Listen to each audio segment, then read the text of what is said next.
Trump and Zelensky's tense White House meeting. The Oval Office meeting between President Donald Trump and Ukrainian President Volodymyr Zelensky began with optimism over signing a minerals agreement. Trump, who had previously called Zelensky a dictator, initially set a cordial tone, stating they had a good working relationship despite past disagreements. Zelensky expressed hope that the agreement would bring real security for Ukraine and continued U.S. support. However, tensions arose when Zelensky urged the U.S. to take a firm stance against Russian President Vladimir Putin, calling him a killer and terrorist. He stressed that without U.S. backing, European security efforts would not be strong enough. Trump downplayed concerns about security guarantees, insisting on making a deal first. Disagreements surfaced over European contributions to Ukraine, with Zelensky asserting that Europe had provided significant support, while Trump countered that it was insufficient. The discussion escalated when Zelensky and Trump debated Putin's reliability in a peace deal, with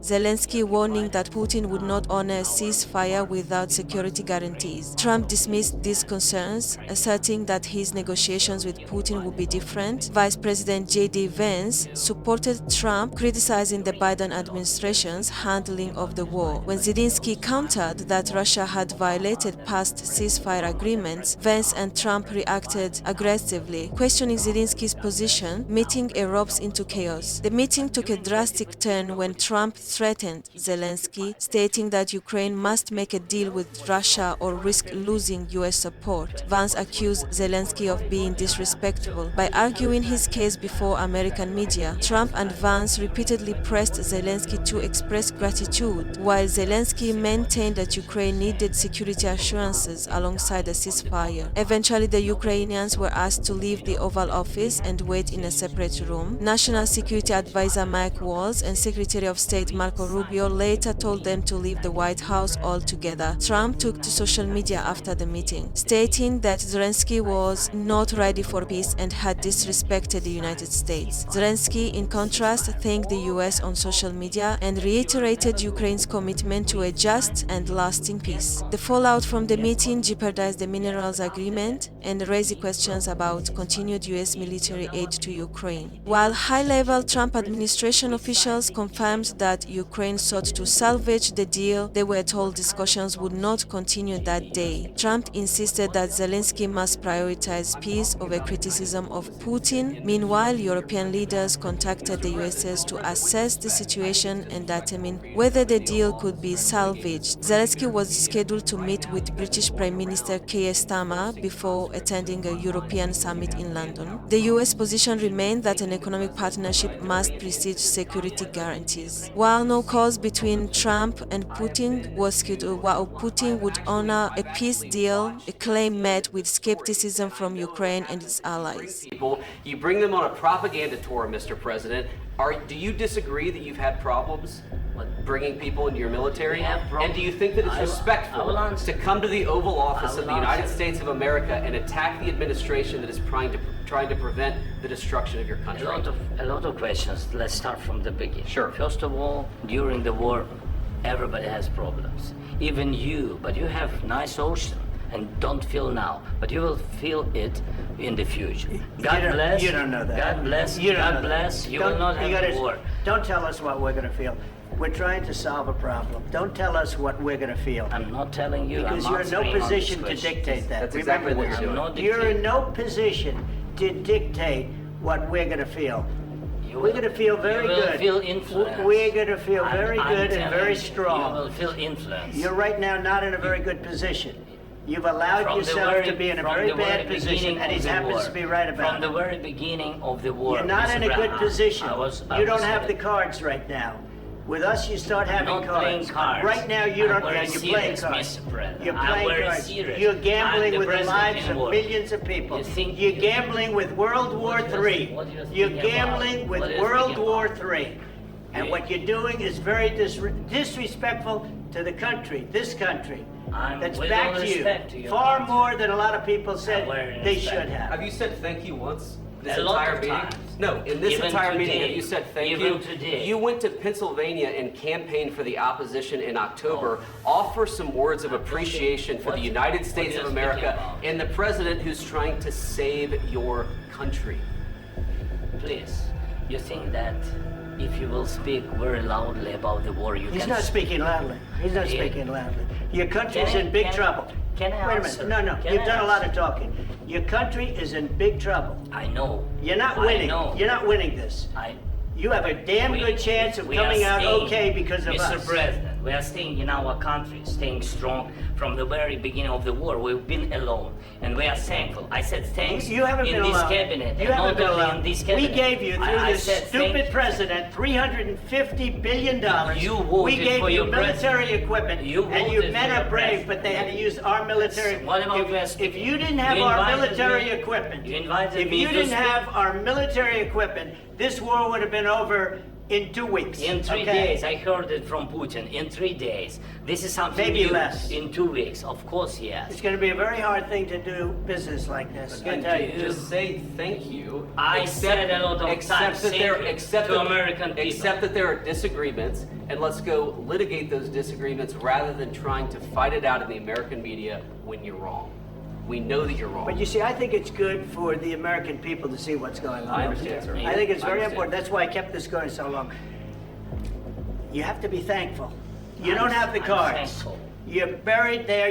Your people are dying. You're running low on soldiers. Listen, you're running low on soldiers.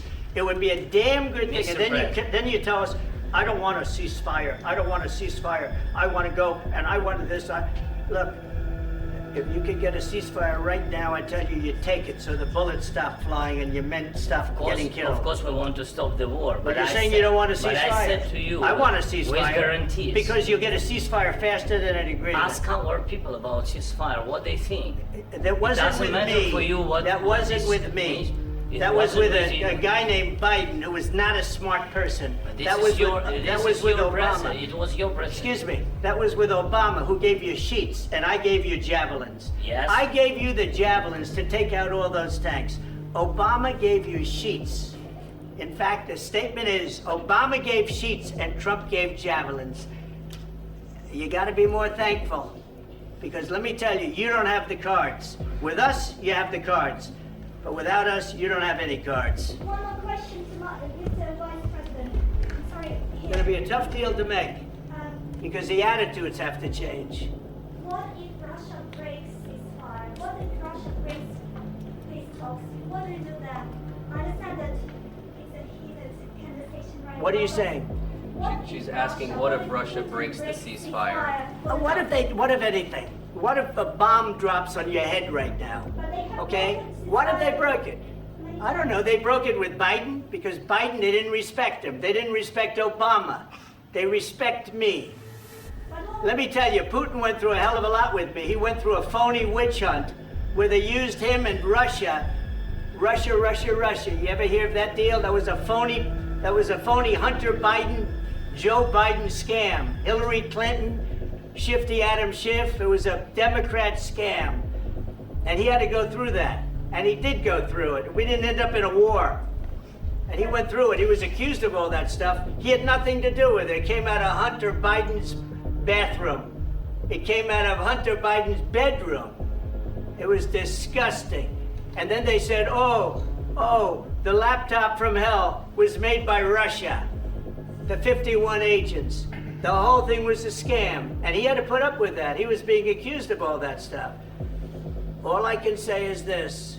He might have broken deals with Obama and Bush, and he might have broken them with Biden. He did, maybe. Maybe he didn't. I don't know what happened. But he didn't break them with me. He wants to make a deal. I don't know if he can make a deal.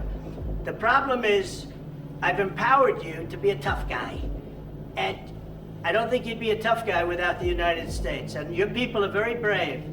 But you're either going to make a deal or we're out. And if we're out, you'll fight it out. I don't think it's going to be pretty, but you'll fight it out. But you don't have the cards. But once we sign that deal, you're in a much better position. But you're not acting at all thankful. And that's not a nice thing. I'll be honest, that's not a nice thing. All right, I think we've seen enough. What do you think? We had a meeting today, as you know, with President Zelenskyy, and I would say it didn't work out exactly great from his standpoint. I think he very much overplayed his hand. We're looking for peace. We're not looking for somebody that's going to sign up a strong power and then not make peace because they feel emboldened, and that's what I saw happening. I'm looking for peace. We're not looking to go into a 10-year war and play games. We want peace. And it was just my impression that if we do that, if we sign up, he's looking for something that I'm not looking for. He's looking to go on and fight. We're looking to end the death. Well, he says he wants it now. He wants to come back right now, but I can't do that. I can't. They should have an immediate ceasefire. That was the other thing. He didn't want to do about ceasefire. A ceasefire could take place immediately. I want a ceasefire now. He says, oh, I don't want a ceasefire. Well, all of a sudden, he's a big shot because he has the U.S. on his side. Either we're going to end it or let him fight it out. And if he fights it out, it's not going to be pretty. Because without us, he doesn't win. Let me tell you. You saw what I saw today. That was not a man that wanted to make peace. And I'm only interested if he wants to end the bloodshed. Thank you very much. I am Georgia Uwimana. Thank you for watching PJ Pro TV.